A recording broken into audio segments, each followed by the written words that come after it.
আমাদের অ্যাক্টিভিটি তিন দিকে আছে।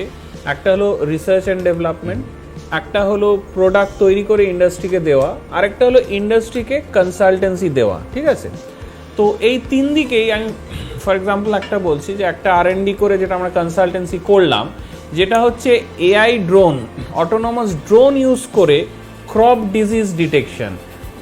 অর্থাৎ যে ধরুন ফার্মাররা আছে বা বড় বড় ফার্মসরা আছে, সেগুলো তো ওরমভাবে গিয়ে গিয়ে ডিজিজ ডিটেক্ট করা সম্ভব হয় না। ধরুন হাজার হাজার একরে ফার্ম আছে, কিন্তু একটা ড্রোনকে আপনি প্রোগ্রাম করে চালিয়ে দিলেন, ড্রোনটা পুরো জায়গাটা ট্র্যাভার্স করে ছবি তুলে করে পুরো অ্যানালাইজ করে বলে দেবে যে কোন কোন গাছে কোথায় কোথায় এলাকায় যে ক্রপে কোনো ডিজিজ হয়েছে কিনা। ঠিক আছে, এটা একটা অ্যাপ্লিকেশন হতে পারে।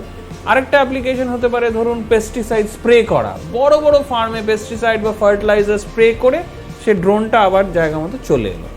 একটা তো এইটা হচ্ছে। 2 নম্বর হচ্ছে যে ধরুন বিভিন্ন মাইক্রোবায়োলজি বা বায়োটেকনোলজি ইউজ করে বিভিন্ন রকম হাইব্রিড সিডস তৈরি করা, যাতে হাইব্রিড ক্রপস তৈরি হবে, বা যেগুলো বলে জিএমও, জেনেটিক্যালি মডিফাইড যেগুলো ক্রপসগুলো তৈরি হয়, সেগুলোতে হয়তো আউটপুট বেশি হবে, বা সেগুলোতে হয়তো যে পেস্টগুলো আছে, পেস্টগুলো অটোমেটিক ওগুলো কিছু এনজাইম সিক্রিট করবে যাতে পেস্টগুলোকে ওগুলো খেয়ে নেবে না।